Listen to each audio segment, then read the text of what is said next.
Hello and welcome to the class. आज हम Hindu law से शुरू करने जा रहे हैं अपनी क्लास, जो कि इंट्रोडक्टरी क्लास है।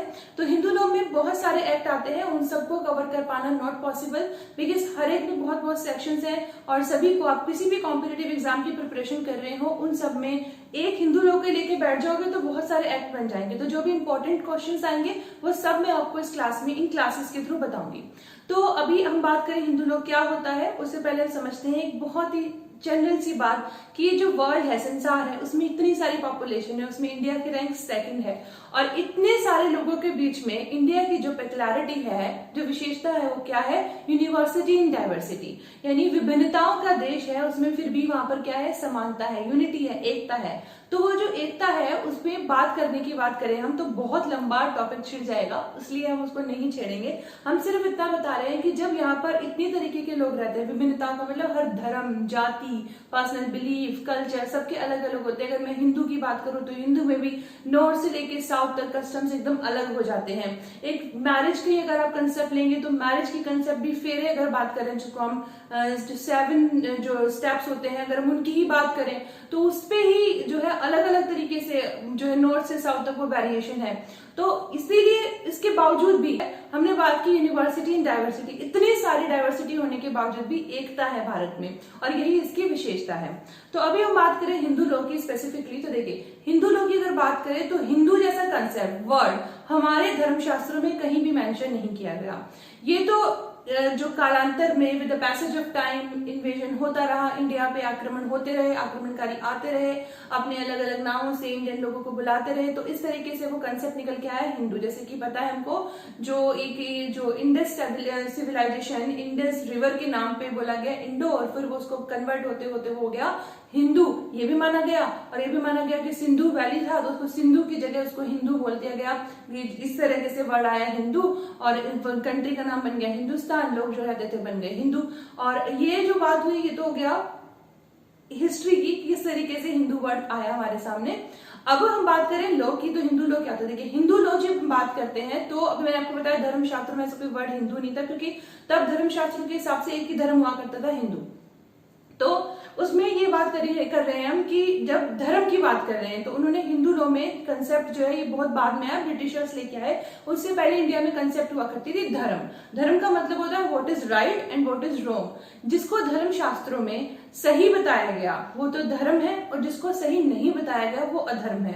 मैं इन दोनों कंसेप्ट को अगर लेके बैठूंगी तो आप बोलेंगे सत्संग प्रवचन हो रहा है, तो वो चीज में मैं अंदर नहीं जा रही हूँ। सिर्फ और सिर्फ हमें ये बताना है आपको कि क्या क्या चीजें हैं इसमें, वो कंसेप्ट एक ओवरव्यू हमें इस चीज का लेना है।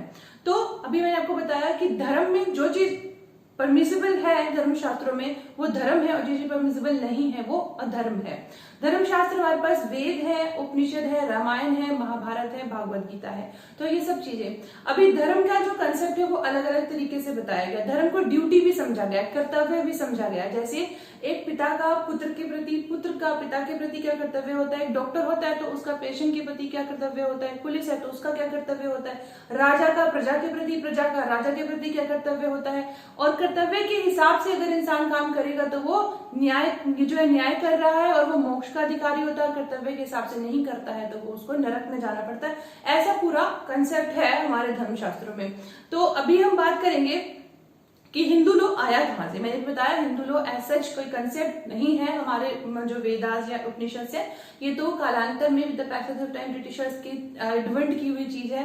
क्या हुआ, जब ब्रिटिशर्स यहाँ आए उन्होंने देखा कि इंडिया में अलग अलग तरीके के लोग रहते हैं, मीन्स रिलीजन वाइज अलग अलग तरीके के लोग रहते हैं, तो उन सब पर जो है एक से लॉ एप्लीकेबल किए जा सकते हैं या फिर नहीं। उन्होंने देखा जो जनरल लॉज होते हैं, जनरल लॉ जैसे इंडियन कॉन्ट्रैक्ट हुआ है, इंडियन पीनल कोड हुआ या फिर सिविल प्रोसीजर कोड हुआ, क्रिमिनल प्रोसीजर कोड हुआ, इनको तो एज इट इज एप्लीकेबल किया जा सकता है।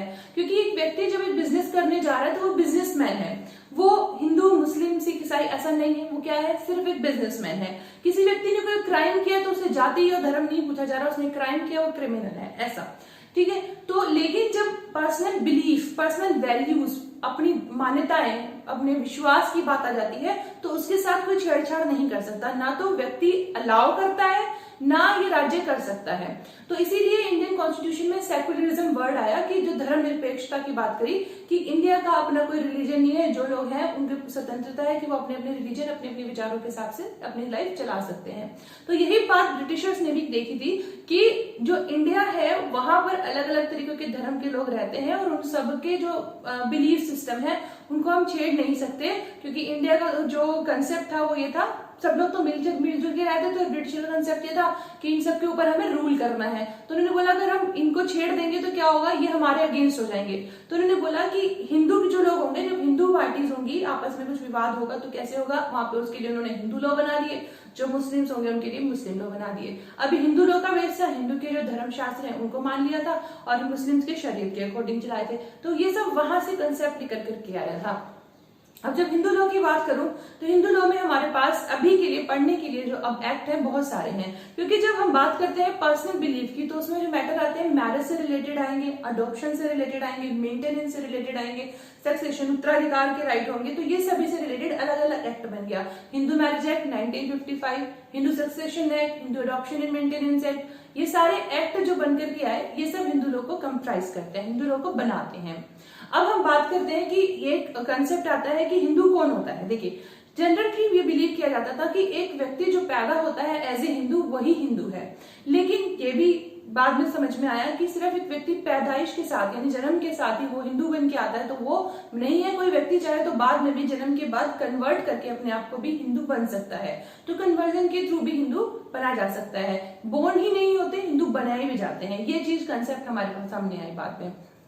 अभी देखिए आपके सामने दिख रहा है हिंदू कौन होता है। Hindu bye religion in any form, किसी भी तरीके से हिंदू में की बात हो रही है। यहाँ पे मैं आपको केस में बताऊं, यहाँ पर देखिए शास्त्री यज्ञ पुरुष दास जी वर्सेस मूलदास, ये लैंडमार्क केस है 1966 का। इसमें क्या हुआ था, ये केस है स्वामीनारायण टेम्पल अहमदाबाद का केस था। वहां पे क्या हुआ, जो टेम्पल के लोग थे, ग्रुप ऑफ पीपल थे, उन्होंने बोला, वो सत्संगी अपने आप को बोलते थे और उन्होंने कुछ लोगों को जो नॉन सत्संगी थे उनको टेम्पल में आने के लिए परमिशन नहीं दी। सुप्रीम कोर्ट के सामने उन्होंने ये तर्क दिया कि ये जो है नॉन सत्संगी है और यह हम जो हमारे ऊपर है वो हिंदू लॉज एप्लीकेबल नहीं होते, हम इनको आने नहीं देंगे। तो सुप्रीम कोर्ट ने ये हेल्ड किया कि अगर आप कोई भी व्यक्ति चाहे वो सत्संगी हो, आर्य समाजी हो या वो राधा स्वामी हो, किसी भी मत से, इतने सारे मत हैं, किसी भी मत से वो बिलोंग करते हैं, वो सब हिंदू में आ जाएंगे, क्योंकि जो उन सबकी बेसिक फिलोसफी है वो कैसी है, हिंदू ही है। तो इसीलिए इस केस में ये हेल्ड हुआ था शास्त्री यज्ञ पुरुषदास वर्सेस मूलदास के कंसेप्ट में कि हिंदू जो फिलोसफी से होते हैं किसी सेक्ट के अकॉर्डिंग हिंदू नहीं बोले जा सकते। तो एक किसी भी हिंदू जो फॉलो करता है किसी भी फॉर्म में वो जो है हिंदू बोला जाएगा उसको। इसके अंदर बुद्धिज्म, जैनिज्म, सिखिज्म भी आ जाएगा। फिर बोर्न फ्रॉम हिंदू पेरेंट्स, अगर कोई के दोनों के एक व्यक्ति के दोनों माता पिता जो है वो क्या है, हिंदू है, तो वो क्या आएंगे, वो व्यक्ति भी हिंदू होगा। अब यहाँ पर एक बात होती है, एक कंसेप्ट है, अगर एक व्यक्ति के माता जो है वो हिंदू है, पिता किसी और धर्म से है, तो पिता का धर्म एप्लीकेबल होगा। लेकिन अगर उसको जो है ब्रॉटअप हुआ हिंदू की तरह तो वो हिंदू बनेगा। मेरी बात ध्यान से सुनिएगा, बोर्न अप एंड ब्रॉटअप दोनों कंसेप्ट इसमें देखी जाती है कि व्यक्ति पैदा कैसे हुआ और उसका जो ब्रॉटअप है, जो परवरिश है उसकी वो किस तरीके से हुई, तो व्यक्ति वो बन जाता है। देखिए अभी इस केस में क्या हुआ था, पेरुमल नाडार वर्सेस पोन्नुस्वामी के केस में, 1970 के केस में पेरुमल नाडार ने इसकी पोन्नुस्वामी की मदर से शादी की। पोन्नुस्वामी की जो मदर थी वो क्रिश्चियन थी। अब शादी करने के बाद उन दोनों के बीच में कुछ जो है क्लैशेस हुए, कुछ डिस्प्यूट्स हुए, जिसकी वजह से उन दोनों आपस अलग अलग रहना शुरू कर दिया, सेपरेटली रहना शुरू कर दिया और फिर इसने किसी और से शादी कर ली। अब इसमें पोन्नुस्वामी ने अपनी प्रॉपर्टी के लिए बोला, तो पेरुमल ने बोला कि अब मेरी तो तुम पे कोई वो नहीं है, तुम्हारा मेरे ऊपर अधिकार नहीं, मेरा तुम्हारे ऊपर अधिकार नहीं, क्योंकि तुम्हारी मदर क्रिश्चियन थी। तो कैसा हुआ, जो है हमने बात की, जो पिता का धर्म होगा उसके हिसाब से चलेगा। तो बेटा कैसे हुआ, वो हिंदू बन गया। तो भले ही आप अलग अलग रह रहे थे, क्या चलेगा, इसके ऊपर हिंदू लॉ एप्लीकेबल होगा और व्यक्ति को जो है उत्तराधिकार का अधिकार मिलता है। फिर आ जाइए, नोट, अगर कोई व्यक्ति मुस्लिम नहीं, पारसी नहीं, क्रिश्चियन नहीं, ज्यूज नहीं है तो वो हिंदू होगा। ये तो हम पता है कंसेप्ट, मुस्लिम नहीं है तो वो हिंदू है, लेकिन पारसी, क्रिश्चियन और ज्यूज इनको भी हिंदू नहीं माना गया। फिर कन्वर्टेड इनटू हिंदू, अभी आपको पता है अगर कोई कन्वर्ट होता है हिंदू में तो वो भी हिंदू माना जाएगा। देखिए Ratan ji Morarsi versus administrator general of Madras 1929 का केस। इस केस में ये हेल्ड हुआ कि एक जो लेडी थी उन्हें क्या किया, क्रिश्चियन थी वो, पर उन्होंने रिचुअल्स के थ्रू जिस कम्युनिटी में उन्होंने कन्वर्ट होना था उस कम्युनिटी की रिचुअल्स के अकॉर्डिंग अपने आप को जो है पहले क्या किया, प्रॉपर अरेंजमेंट से, प्रॉपर मैं बोलूँ प्रॉपर उनके संस्कार हुए और संस्कार से उन्होंने हिंदू धर्म को स्वीकार किया। तो ये मान लिया गया कि क्या हुआ, कन्वर्जन के थ्रू भी जो है क्या हो सकता है, एक व्यक्ति कन्वर्ट हो सकता है इनटू हिंदू। अभी ये बात आती है कि जरूरी है कि हमेशा संस्कार होंगे, यानी कि कोई कन्वर्जन का संस्कार हुआ तभी उसको हिंदू मान लिया जाएगा, ऐसा जरूरी नहीं है। अगर व्यक्ति ने हिंदू को अपने आप को कन्वर्ट किया और उसके बाद में वो हिंदू की तरह रहने लगा तो वो हिंदू मान लिया जाएगा। कन्वर्जन का कोई अगर रिचुअल है किसी पर्टिकुलर उसमें कास्ट में तो ठीक है, वो फॉलो हुआ है, ठीक है, अदरवाइज अगर इस तरह से जीवन व्यतीत कर रहा है तो वो हिंदू मान लिया जाएगा। यहाँ एक बात और हमें समझने वाली बात है कि अगर कोई व्यक्ति अपने हिंदू दोस्तों के साथ रहता है, ठीक है, किसी और धर्म से बिलोंग करता है, हिंदू दोस्तों के साथ रहता है, उनके साथ खाना खाता है, उनके अगर कोई उनके ग्रंथ भी पढ़ने लगता है तो वो हिंदू नहीं कहलाया जाएगा और उससे उसका धर्म नहीं छीन लिया जाएगा। ये बात ध्यान रखिए। देखिए एक क्वेश्चन आता है कि हिंदू लॉ जो है वो लेक्स लॉसी है, जो है लॉ ऑफ स्टेटस है, यानी जहां व्यक्ति रहता है उस हिसाब से उसको हिंदू माना जाएगा कि एक व्यक्ति हिंदू का स्टेटस लेके रखेगा जाएगा जहां भी जाएगा। तो ये मान लीजिए, हमेशा याद रखिएगा, क्वेश्चन अगर आ जाता है एग्जाम में तो जो हिंदू जो धर्म है वो लॉ ऑफ स्टेटस है, यानी कि एक व्यक्ति धर्म जो है अपने साथ लेके जाएगा जहां भी जाएगा। देखिए हिंदू धर्म में दो तरीके के हैं, दया भाव चलता है और चलता है हमारे पास मिताक्षरा, वो हम आगे क्लास में पढ़ेंगे। तो मिताक्षरा इधर नॉर्थ इंडिया साइड फॉलो होता है, वेस्ट जो है हमारे पास वेस्ट बंगाल, वहां पे दया भाव। तो अगर एक व्यक्ति कोई रहता बनारस में, वो चला जाता है कोलकाता में, तो मिताक्षरा की जगह क्या वो दया भाव हो जाएगा? जी नहीं, वो जहां जाएगा अपने लोग को, अपने हिंदू लोग को साथ में लेके जाएगा। लेकिन अगर किसी व्यक्ति के लॉ का नहीं पता, किसी व्यक्ति के कानून का नहीं पता कि मिताक्षरा से है कि दया भाव से, तो जिस जगह वो रहता है वही मान लिया जाएगा कि वही उसका लॉ है जिसके ऊपर एप्लीकेबल होगा।